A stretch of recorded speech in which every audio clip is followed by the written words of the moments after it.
Showtime. The Lakers are celebrating their 75th anniversary this season, and the franchise started in Minneapolis, where they played for 12 years. Then in 1960, the Lakers relocated to Los Angeles. And to help celebrate the anniversary, the LA Times has put together a book called Legends of the Lakers, which takes a look at their 17 championships. LA Times sports columnist Bill Plaschke has written the foreword and joins me now. Bill, thank you for joining. As always, always great to see you here. Let's just talk really more about this book. Just kind of tell me the gist of it. Yeah, it's a pretty cool thing. It's a collection of great stories in the LA Times that have covered the Lakers over the past since they came to Los Angeles. And the stories they also include George Mikan and the Minneapolis days too. So just some great, tremendous LA Times journalism throughout the book, taking it all the way from George Mikan all the way to LeBron James. So it's really a great look back. It's a lot of photos, and it's got a great forward. The forward's unbelievable. It's so good. I call it a power forward, Kelvin. I wrote a power forward for the book. Okay, let's settle down here, Mister. I wrote the forward. Well, tell me, when they first came from Minneapolis to Los Angeles, of course, the Dodgers are here. They're a big deal in town. How was the response and the welcome when they came?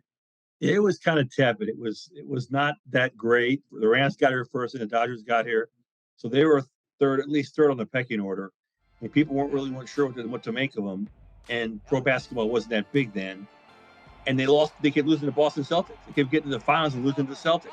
So it wasn't really becoming a Laker town or a Laker Magic until, well, Magic. When the game's on the line, Magic Johnson always seems to take over.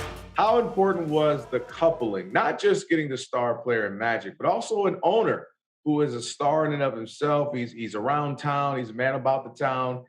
Dr. Jerry Buss, Magic. I mean, they went together like peanut butter and jelly. Yeah, it changed everything. It changed the whole sports landscape of the city. It was Showtime. I mean, Dr. Buss invented Showtime. I mean, he and Magic was the curator of Showtime. So they were perfect for each other.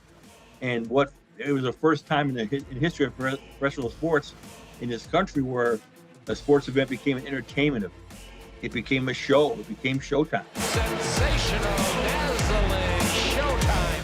From there sprung the Laker girls and the whole nightclub seating and the whole feel of the Laker games as it place to be, the Forum Club. It all started with Magic and Dr. Buss together. It was incredible. And so that changed. By the time they'd won 5 championships, the Lakers were the team in this town. Well, if you talk about those championships, you can talk about the 5 that they have, of course, with Magic when he was there, and then you get 5 with Kobe, you get 1 with LeBron. Is there any championship that you've covered that maybe sticks out more, maybe that meant more to you, maybe even meant more to the city?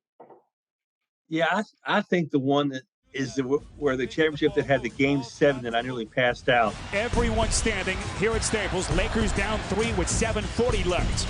It was so intense. That was, of course, 2010 against the Celtics. That's the only championship they had that spawned what's going to be the most iconic photo of Kobe ever. Standing on the press table, his arms raised through the air, confetti flying around him. That'll be his statue, I'm sure. And that meant more to everybody in the city because of what Kobe meant in the city, because of what the Lakers meant, because of how much they hated the Celtics. Their 16th title, and this has to be one of the sweeter ones as they defeat the Celtics. Is there a particular player, someone fascinating to cover, someone throughout your years you can say, I always enjoyed speaking with him, maybe even Herbert, you got Jeanie Buss? I would say Shaquille O'Neal. How would you defend against yourself? I wouldn't. I would just go home. Kobe was always, as you know, was kind of hard to deal with at times. Shaquille was like a big kid, and he was so funny and so engaging. If I'd write something good about him, he'd hug me and dance with me around the locker room, breaking my back. If I wrote something bad about him, he'd snub me. He was just a real human being, and he really had an effect on this organization. And they wouldn't have won. I mean, Kobe was great, but they wouldn't have won those 3 titles if Shaq was the Finals MVP every year. It was Shaq's team. Shaq really took the era from Showtime to Kobe. Shaq was the pathway to that, to keep the greatness continue. To Shaq! Mount Rushmore of Laker players. You go all the way back as far as you want to all the way to current with LeBron, Anthony Davis. Top 4, or just put that Mount Rushmore together for us. All right. Okay. Number 1, Magic Johnson. As we discussed, Magic changed everything. Number 2, Jerry West. It's got to be on there. Jerry West built all the teams from Showtime on. Jerry West built the championships. Number 3, Kobe Bryant, because he's so beloved in this community. You know, he played here 20 years.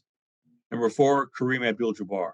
And Kareem's record is going to be broken by LeBron this year, his scoring record. But Kareem, you know, was the foreboding. People really didn't like him and didn't embrace him very much. But he was an incredible player, and he has to be on that Mount Rushmore. LeBron is not on that Mount Rushmore. Don't even dare you say LeBron on that Mount Rushmore. I can't argue that. Okay, I'm cool with that. There's no one I would replace. The great Bill Plaschke, thank you so much. We appreciate it. That's Kellen.